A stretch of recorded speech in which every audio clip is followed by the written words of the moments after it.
State news 71 में आप सभी का स्वागत है। ब्रह्मा कुमारीज प्रजापिता ईश्वरीय विश्वविद्यालय सडौरा शाखा गोहानपुर मोहल्ले में स्थित है, जिनका नाम प्रेम उपहार भवन रखा गया है। आज वहां पर 89वीं 89th शिव जयंती का शुभारंभ किया गया। विषय रहा राजयोग द्वारा सर्व समस्याओं का समाधान।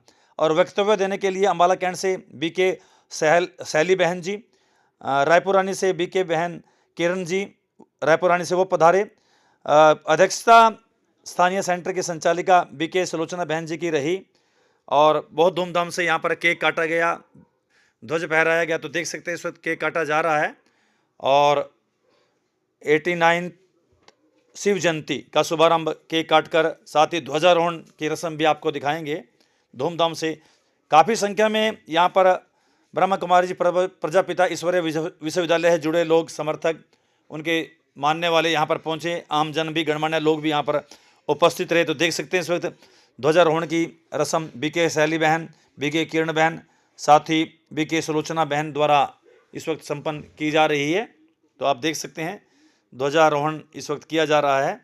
प्रजापिता ईश्वरीय विश्वविद्यालय ब्रह्म कुमारी सडौरा शाखा के इस प्रांगण में ध्वजारोहण करके शिव जयंती का शुभारंभ धूमधाम से किया जा रहा है। तो आप देख सकते हैं काफ़ी संख्या में श्रद्धालु यहाँ पर उपस्थित रहे। कार्यक्रम के अंत में ब्रह्मा भोजन का जो है आयोजन किया गया, जिसमें प्रसाद बांटा गया। असंख्य श्रद्धालुओं ने ब्रह्मा भोजन ग्रहण किया। तो आप देख सकते हैं इस वक्त करतल ध्वनि के साथ ध्वजारोहण की कार्रवाई संपन्न की जा चुकी है। तो आइए चलते हैं सभागृह में, तो देखते हैं कार्यक्रम की कुछ झलकियाँ। वो घर घर जाकर आप सबको बुलाकर यही चाहती हैं कि हम सबकी नैया पार हो जाए। वो नैया पार तभी होगी जब हम उस ज्ञान पर चलेंगे, उस ज्ञान को सुनेंगे, उस ज्ञान को समझेंगे और उस ज्ञान की धारणा अपने मन के अंदर करेंगे। तो उस ज्ञान को देने के लिए सभी आश्रम जहां जहां पर भी हैं उनमें दीदी मौजूद हैं।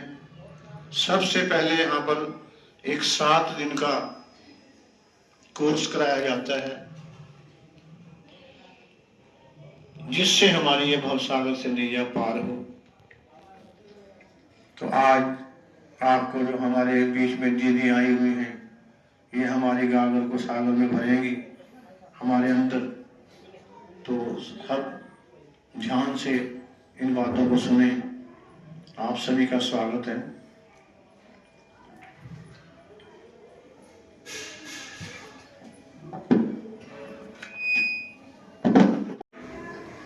जो हमारे स्टेज पर हमारी दीदी विराजमान है,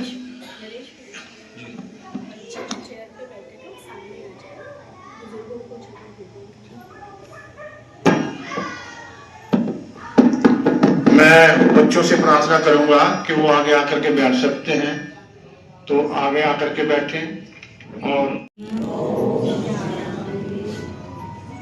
शांति के सागर परमपिता परमात्मा की आज हम सब यहाँ जन्मदिन मनाने, जयंती मनाने आए हैं।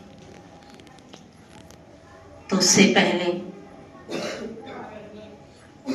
जो परमपिता परमात्मा खुद आकर हमें स्वयं की पहचान देता है कि बच्चे तुम कौन हो। आज तक तो मैं और मेरे के चक्कर में हम सब उलझे रहे और उलझ भी रहे हैं। मैं कौन और मेरा कौन, ओम शांति से ही पता चलता है मैं कौन और मेरा कौन है। ओम शांति, शांति अर्थात मैं आत्मा, बोलो सभी पुराने बैठे हो, शांत स्वरूप हो, है ना? मैं आत्मा शांत स्वरूप हूँ। शांति हम सब आत्माओं का सब धर्म है। तो जब हम पहली बार परमात्मा के घर में जाते हैं तो सिर्फ सभी का एक ही लक्ष्य होता है कि हमारे सबके जीवन में सुख और शांति आ जाए। मंदिर, मस्जिद, गुरुद्वारे सब में जाते हैं और एक ही लक्ष्य होता है कि हमारे जीवन में या जो हमारे बिल्कुल नियर डियर होते हैं उनके जीवन में सुख और शांति आ जाए।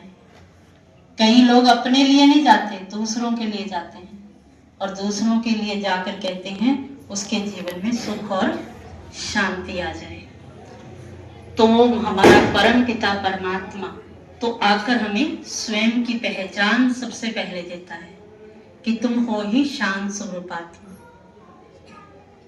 और अपने मस्तक में अनुभव करें कि हम है ही ज्योति बिंदु आत्मा, जिसका आज सब आहुतियां डालकर आह्वान कर रहे हैं। सब सालिग्रामों की पूजा कर रहे हैं, ढेर सारे सालिग्राम बनाते हैं और उनका आह्वान करते हैं, हे हमारे सालिग्रामों, हे मेरे परम पिता परमात्मा, आओ आकर हमारे जीवन में सुख और शांति भरो। सुख शांति के लिए हम दर दर जाते हैं, दर दर जाकर मांगते हैं, लेकिन जब हमें स्वयं की पहचान हो जाती है कि हम इस शरीर को चलाने वाली शक्ति, चैतन्य शक्ति आत्मा है, जिसके बारे में बहुत कुछ सुना है हम सब ने, वो सत्य चित्त आनंद स्वरूप है, जागती ज्योत है, वो परम पिता परमात्मा का बच्चा है, जिसका सालिग्राम के रूप में बहुत अच्छा पूजन होता है, मणकों के रूप में, माला के रूप में पूजन होता है। तो हम सब वो आत्माएं आज सहयोगी, परमात्मा के साथ सच्चा योग लगाने वाली आत्माएं यहाँ पर बैठी हैं। किसी ना किसी रूप में उसको जरूर माना है, समझा है, लेकिन जब तक हमें खुद की पहचान नहीं तो उस खुदा को हम कैसे जान सकते हैं। तो इसीलिए परमात्मा ने आकर बहुत सच्चे अर्थों में बड़े प्यार से समझाया कि तुम इस शरीर को चलाने वाली शक्ति आत्मा हो। आज हमारी आंखें देख रही हैं, मुख बोल रहा है, कान सुन रहा है, तो वो उसका कारण क्या है? जरूर इस शरीर के अंदर अति सूक्ष्म से सूक्ष्म, जहां आज आपको तिलक मिला है, यहाँ अति सूक्ष्म से सूक्ष्म ज्योति बिंदु आत्मा है। वो इन आंखों से नहीं दिखती है। जो मेरा अति सूक्ष्म मन है, बुद्धि है, जो यहाँ आत्मा में ही विराजमान है। तिलक कहाँ लगाया आपको? मस्तक में लगाया। क्यों लगाया? क्योंकि यहाँ हमारी शक्ति जो इस पूरी बॉडी को चलाती है वो आत्मा यहाँ रहती है। तो सभी महसूस करेंगे 1 मिनट के लिए कि मैं एक चमकता हुआ चैतन्य शक्ति आत्मा हूं, जो मस्तक में 24 घंटे जगमगा रहे हूं। मेरे से अनंत शक्तियां, अनेक गुण चारों तरफ पूरे वाइब्रेशन में फैल रहे हैं, पूरे यूनिवर्सल में।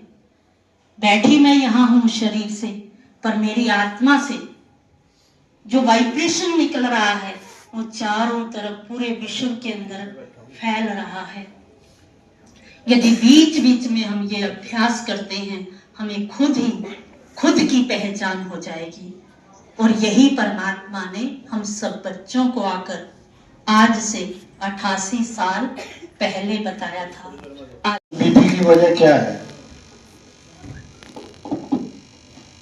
कहते हैं कि टेंशन से बीपी होता है,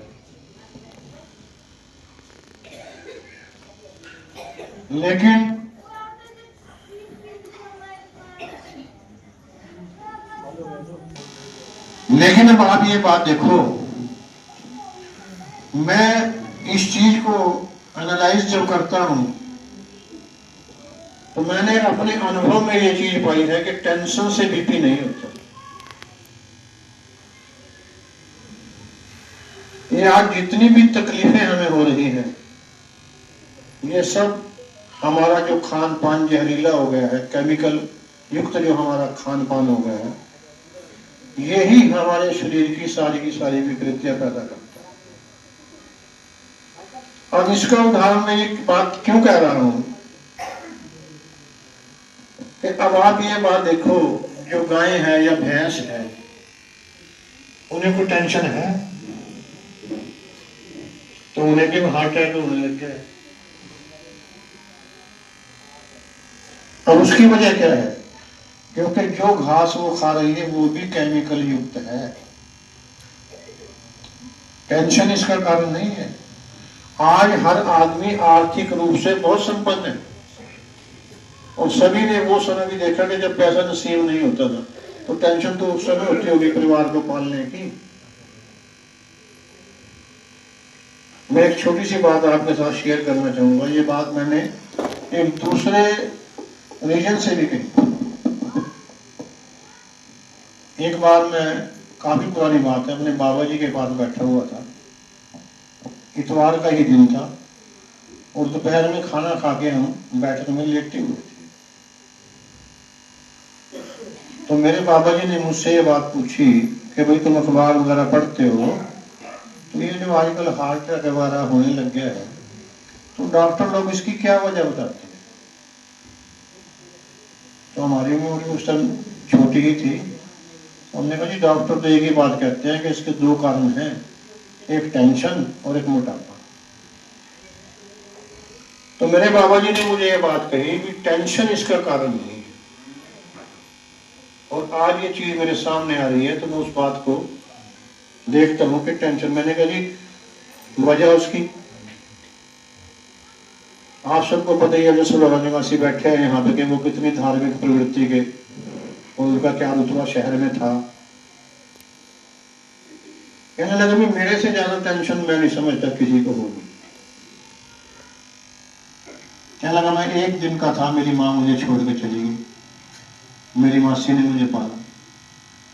8 साल की उम्र में मेरे पिताजी मुझे छोड़ के चले गए और उसके बाद मैंने अपनी गृहस्थी को पाला। उसमें मुझे बड़ी बड़ी समस्याएं थी और वो इतनी श्रेष्ठ आत्मा थी कि उन्होंने अपने जीवन में जब 2-2 ढाई महीने यात्रा में लगते थे, चारों धाम की यात्रा 4 बार की। तो वो समय ये बात कहते थे कि टेंशन इसका कारण नहीं है। तो आज जितना भी हमें ये तकलीफें हो रही है ये सब विकृतियां हैं, मानसिक विकृतियों से भी हो रही है। अब किसी को भी दूध जो है प्योर नहीं मिलता, ये नहीं पता उसके अंदर अब ये, ताकि आपको शिवरात्रि कहें या शिव जयंती कहें, जब आध्यात्मिक रहस्य का पता चल जाता है, सत्य ज्ञान हमारे जीवन में जागृत हो जाता है, तो हम शिवरात्रि सही तरीके से मना सकते हैं। जब से हम पैदा हुए इस संसार में आए, हर साल हम शिवरात्रि मनाते आए हैं।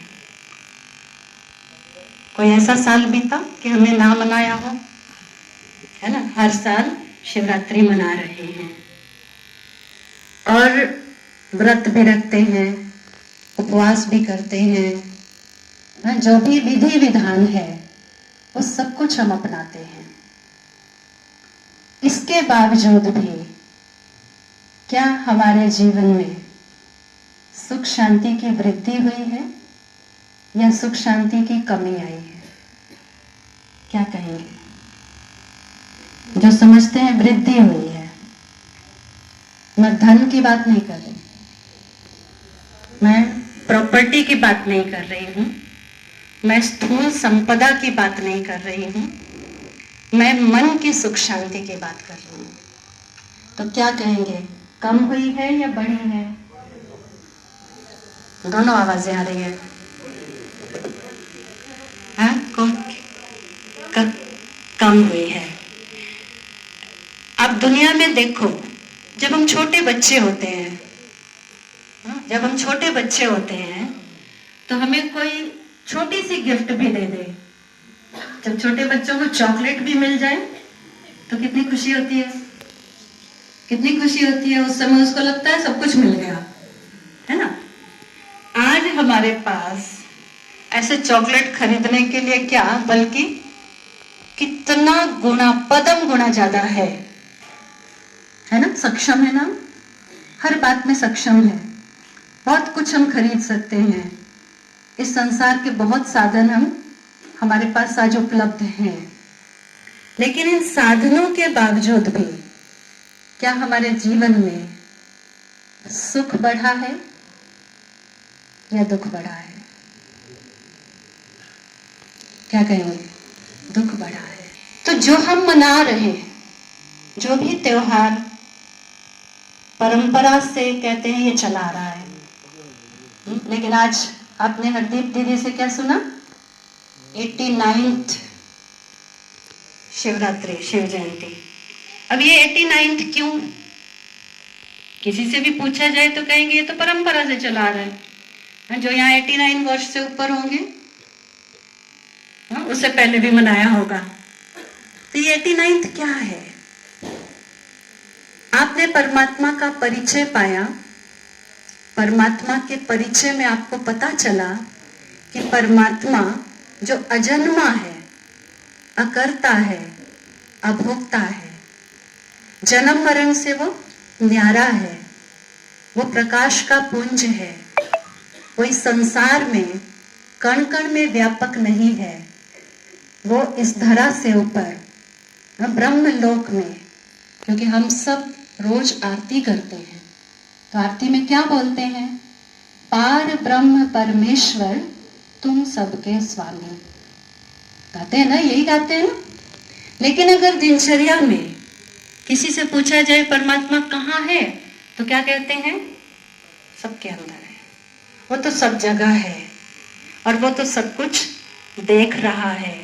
मानते हैं कि परमात्मा सब कुछ देख रहा है, तो फिर जब परमात्मा देख रहा है तो हमारे कर्म कैसे होने चाहिए? कैसे होने चाहिए? एक इंसान भी अगर देख रहा हो, कोई भी, उसके सामने हम गलत करने से संकोच करते हैं, है ना? एक इंसान को भी हम देख, अंदर के विकारों की बलि चढ़ानी होगी। सिर्फ भगवान को खुश करके काम नहीं चलेगा, आपस में भी एक दूसरे को प्यार देना होगा, सम्मान देना होगा। यह अति सुंदर जीवन जीने की कला स्वयं हम सभी के जीवन दाता परमात्मा आकर हम सभी को सिखाते हैं। जब से आप सभी यहाँ बैठे हैं, एक शब्द आप सबने बार बार सुना, ओम शांति, और दूसरा शब्द हमने सभी ने सुना, शिव बाबा, है ना, परमात्मा, भगवान, भोलेनाथ कहकर हमने जिसको याद किया, वो हम सभी आत्माओं के परमपिता परमात्मा। उन्होंने जब इस संसार को रचा था, आप सभी क्या समझते हैं? कैसा होगा वो संसार? कैसा होगा? आज जिस दुनिया को हम देखते हैं, इसमें तो अति दुख है, समस्याएं हैं, विकार है, पाप, भ्रष्टाचार है। लेकिन सचमुच हमारे पिता जो दुख हरता सुख करता है, उस परमपिता परमात्मा ने जब संसार की रचना की थी, तो एक अति सुंदर दुनिया थी जहाँ हर मानव देव समान था। जो हमारे राष्ट्रगानों में कितने सारे ऐसे देशभक्ति के गीत बने हुए हैं ना, उसमें आता है, हर बालक मोहन था, हर बालक बालिका राधा थी, राधे कृष्ण वाली वो दुनिया, श्री लक्ष्मी नारायण वाली वो दुनिया, देवी देवताओं का राज्य, सूर्यवंशी कुल जहां पर था, जहां के प्यार के लिए कहा जाता है कि इंसान के आपसी संबंध इतने मधुर थे, उस बीते थे। इतनी सुंदर दुनिया, इतनी सुखमयी दुनिया जहां दुख होता क्या है ये भी हमें पता नहीं था। ऐसी सुखधाम स्वर्ग दुनिया भगवान ने रची थी। लेकिन आज के संसार को अगर देखा जाए, कुछ प्रश्न मैं पूछती हूँ आप सभी से, सुन रहे हैं ना बहुत देर से, तो उत्तर भी देते जाइएगा। आज के संसार में सुख ज्यादा है या दुख? पाप ज्यादा है या पुण्य? समस्याएं ज्यादा है या सुविधाएं ज्यादा है? कोई भी चीज हम खरीद कर लाते हैं, फ्रिज लाएंगे, एसी लाएंगे, पहले से पता होता है इसकी मेंटेनेंस भी करनी पड़ेगी।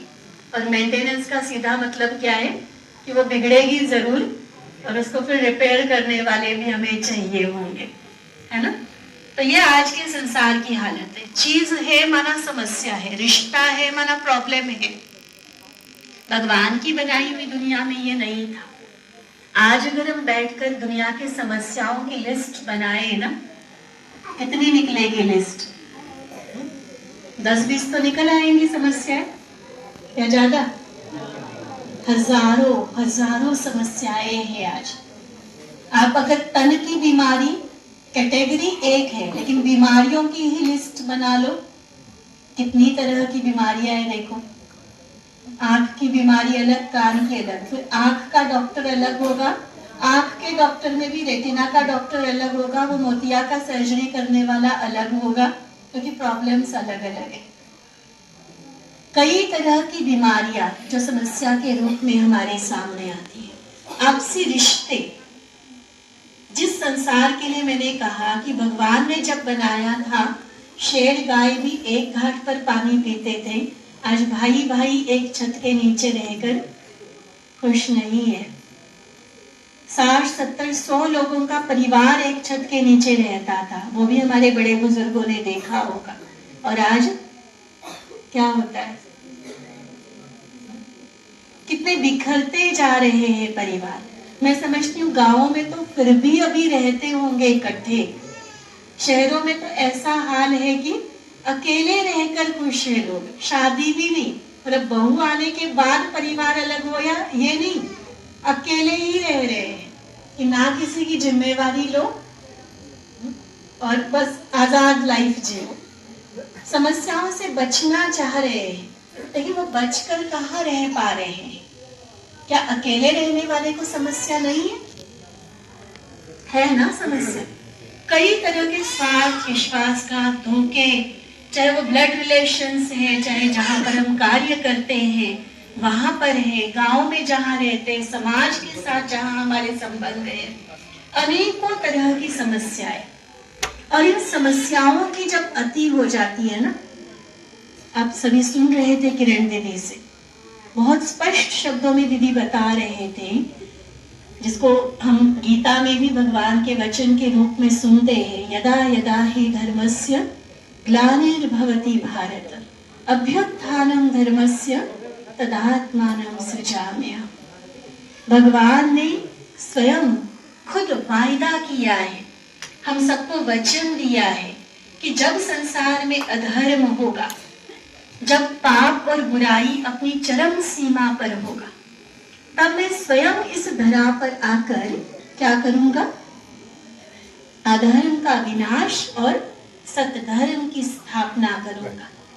और यह कार्य जो परमात्मा करते हैं, इसके लिए कोई जादू नहीं है, कोई चमत्कार नमस्कार वाली बात नहीं है।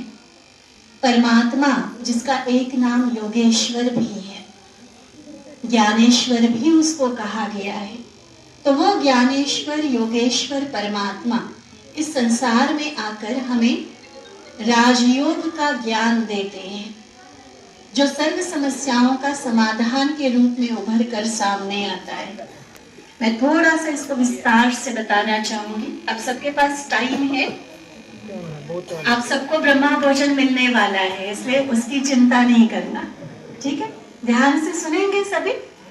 चलिए, बहुत देर से बैठे ना, एक एक्टिविटी करते हैं और उसके बाद फिर थोड़ा सा रिलैक्स होकर अच्छे से बैठ जाएंगे। एक बार खड़े हो जाए सभी, है ना?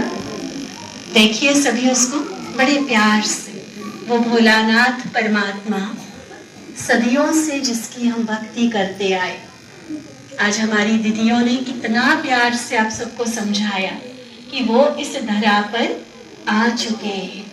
देखिए सभी उस तरफ थोड़ा फेस करें, शिवलिंग की तरफ देखें, थोड़ा सा चाहे मुड़ जाए, देखें सभी, और बहुत प्रेम से दोनों हाथ जोड़कर हम परमात्मा को नमस्ते करेंगे। ओम नमो शिवाय। मेरे बाबा, मेरे परम पिता परमात्मा, आज हमने आपको जान लिया। आप ज्योति बिंदु, निराकार, सर्वशक्तिमान हो, ब्रह्मलोक में रहने वाले आप मेरे लिए इस धरा पर आए हो। हम आपको शत शत नमन करते हैं, बहुत दिल से। बोलना नहीं, अब मैं जो बता रही हूँ वो करना। बहुत दिल से, दिल की गहरी श्रद्धा से हम फिर से एक बार परमात्मा को नमस्ते करेंगे। ओम नमो शिवाय। चलिए अभी मेरी तरफ फेस करें सभी। सबसे पहले तो अपने लिए बोलिए कि मैं परमात्मा की बहुत लाडली संतान हूँ। अब अपने सामने वाले को बोलिए कि आप भी परमात्मा की बहुत लाडली संतान हैं। आप परमात्मा के बच्चे बहुत अच्छे हैं। हम आपको भी नमन करते हैं। दोनों हाथ जोड़कर एक दूसरे को भी नमस्ते करें। मुस्कुराते हुए किया सबने? क्या बस दीदी ने कहा इसलिए कर दिया? मुस्कुराते हुए किया? एक दूसरे को देखते हैं किया? अच्छा, सामने जो दीदियां बैठी उनको किसने किया? चलिए धन्यवाद आपका। बैठ जाए सभी। सभी भाई बहनों का भी इस पावन अवसर पर पहुंचने पर तहे दिल से स्वागत करता हूं, उनका धन्यवाद करता हूं। प्रिय भाई बहनों, आत्मा और परमात्मा के विषय में बहन जियों ने बहुत ही विस्तार से आपको बताया है कि आत्मा क्या है, परमात्मा कौन है, कैसे हैं।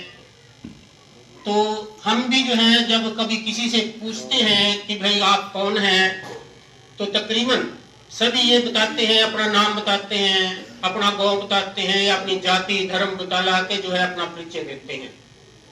परंतु वास्तव में हम ये शरीर नहीं है, हम आत्मा हैं। आत्मा ने कर्म विधान के अनुसार ये शरीर जो है चोला धारण किया हुआ है, और ये जो पंच तत्वों का चोला है ये इस संसार में काम करने का साधन है। आत्मा इस साधन से जो है इस कार्य क्षेत्र में जो है कर्म करती है। तो एक बात दूसरी आती है, आम बात चलती है कि भाई हम जब संसार में आते हैं, बच्चा जब जन्म लेता है, कहावत है भी खाली हाथ आते हैं और खाली हाथ ही संसार से चले जाते हैं जब ये संसारिक यात्रा पूर्ण कर लेते हैं। परंतु ऐसी बात नहीं है। हम जब संसार में आते हैं, परमपिता परमात्मा ने एक बहुत मूल्य संपत्ति देकर के हमें इस संसार में भेजा है और आदेश भी किया है कि भी इस संपत्ति से जब संसार में जाकर के तुमने जो है अच्छा कर्ज करना है। परंतु हम इस संसार में आकर के जो है उस वचन को भूल जाते हैं। तो वो संपत्ति कौन सी है जो परमपिता परमात्मा ने हमें बख्शी है? वो प्राणों की संपत्ति है। हमारी जो आयु है वो दिनों महीनों या वर्षों में नहीं है। परमपिता परमात्मा ने हमें सांस गिन करके दिए हैं। जब हमारे वो सांस पूरे हो जाएंगे उसी समय जो है आत्मा इस शरीर को जो है पंच तत्व का जो शरीर है इसको छोड़ देती है।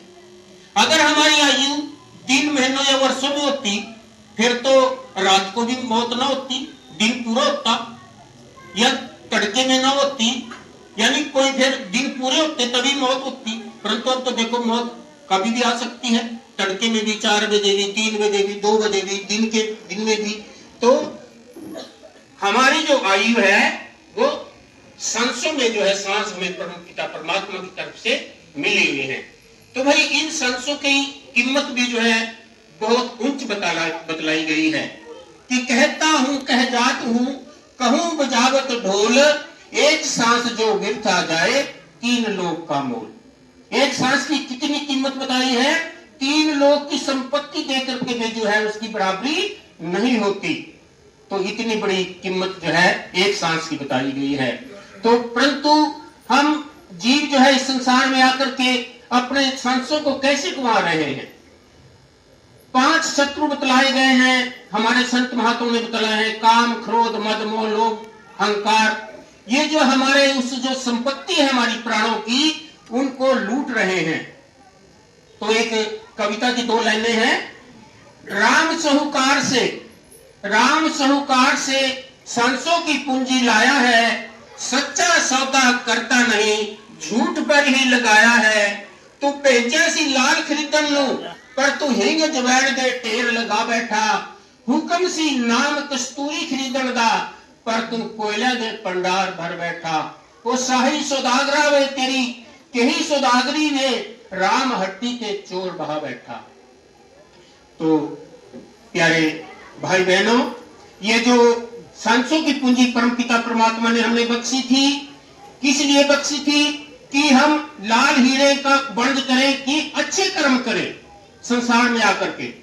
परंतु हम अधिक लोग क्या करते हैं, काम, क्रोध, मद, मोह, लोभ के अंदर जो है हमारे सांसों को जाया कर देते हैं, वो व्यर्थ जा रहे हैं। दूसरा बताया था कि उस परम पिता परमात्मा के नाम का सिमरन करना है, उपासना करनी है और उसमें ही अपने सांसों को जो है लगाना है। परंतु हम क्या कर रहे हैं कि अपने सांसों को जो जैसे कहे कोलों के भंडार भर बैठा, कि हम घटिया काम कर रहे हैं और हमारे सांस जो है उसके अंदर जाया हो रहे हैं। सिंगला साहब, ओम शांति। जानकारी दीजिए आज किस प्रकार का ये आयोजन किया गया यहाँ पर आज?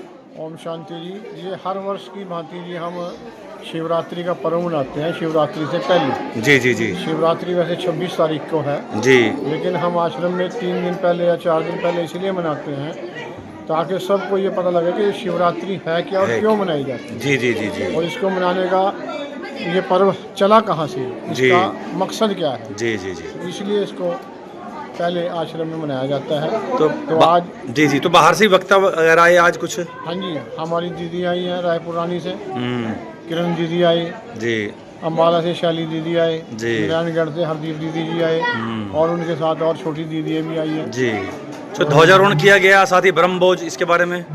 ब्रह्म भोजन हम हर साल करते हैं जी, और ब्रह्म भोजन का बहुत महत्व है जी, ये बहुत नसीब से मिलता है। जी जी। हम हर वर्ष बहुत लोगों को जाकर के निमंत्रण देते हैं जी, लेकिन जिनको परमात्मा बुलाता है, बिल्कुल, जिनके बिल्कुल, भाग्य में है, बिल्कुल। वही पहुंच पाते हैं जी। और यहाँ पे सबसे बड़ी बात क्या है, ज्ञान दिया जाता है ज्ञान दिया जाता है, ठीक। और एजुकेशन दी जाती है कि हम अपने कर्मों को कैसे श्रेष्ठ करें, जी जिससे जब हमारा दोबारा जन्म हो तो उसमें हम उच्च पद को कैसे पाएं, जी कैसे सुख शांति को प्राप्त करता है इंसान। ये पाठ यहाँ पे पढ़ाया जाता है कि जी। शांति जो है हमारी आत्मा का स्वधर्म है, लेकिन हम इसको भूल बैठे हैं। हम क्रोध करते हैं लेकिन क्रोध कहते हैं कि मुझे गुस्सा आ गया, क्रोध आ गया, तो आने वाली चीज़ बाहर से आती है। मेरा स्वधर्म शांत है। जब हम आत्मा के 7 गुणों का ज्ञान परमात्मा के द्वारा जो आज दिया जा रहा है उसको प्राप्त करते हैं और उसके बाद जो राजयोग, राजयोग का मतलब है परमात्मा से जुड़ने की विधि। तो जब हम उस राजयोग को करते हैं तो परमात्मा से हमें वो शक्तियाँ प्राप्त होती हैं जो आज हमारी आत्मा के अंदर धीरे धीरे खत्म हो गई हैं। जी जी जी जी। तो जब वो शक्तियाँ हमें पुनर्प्राप्त होती हैं तब हम इन चीज़ों पर विजय पाते हैं।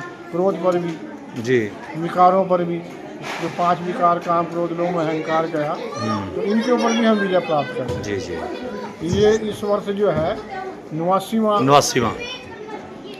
89वीं का शिवरात्रि जो है मनाई गई, लेकिन ये तो परंपरा से चली आ रही है। अब इसके बारे में लोग कहेंगे कि 89 ही क्यों है। जी जी जी। क्योंकि परमपिता परमात्मा ने सन 2036 के अंदर एक साधारण तन वृद्ध तन के अंदर प्रवेश किया तो उनको ये ज्ञान दिया। तो इस वजह वहाँ से शिवरात्रि मनाते हैं कि परमात्मा कलयुग की अंधेरी रात में हमें ज्ञान देने के लिए आते हैं। जी जी जी। इसलिए ये पर्व जो है, और आज बहुत संख्या में इसमें भाई और बहनें, माताएं, शक्ति जो है बहुत भारी संख्या में आज आई, बड़ी रौनक रही और सबको ज्ञान प्राप्त हुआ। परमात्मा का यही आदेश है कि ये ज्ञान मुझसे लो और सबको दो। ये वो मंत्र नहीं है जो कान में दे दिया किसी को। बिल्कुल नहीं बिल्कुल। बताया। ये पढ़ाई है अध्यात्म की, जिससे हमारा जीवन स्तर जो है बहुत उच्च बनता है और उससे हमारा भविष्य उज्ज्वल होता है। चलिए जी, बहुत बहुत धन्यवाद जी। धन्यवाद। ओके।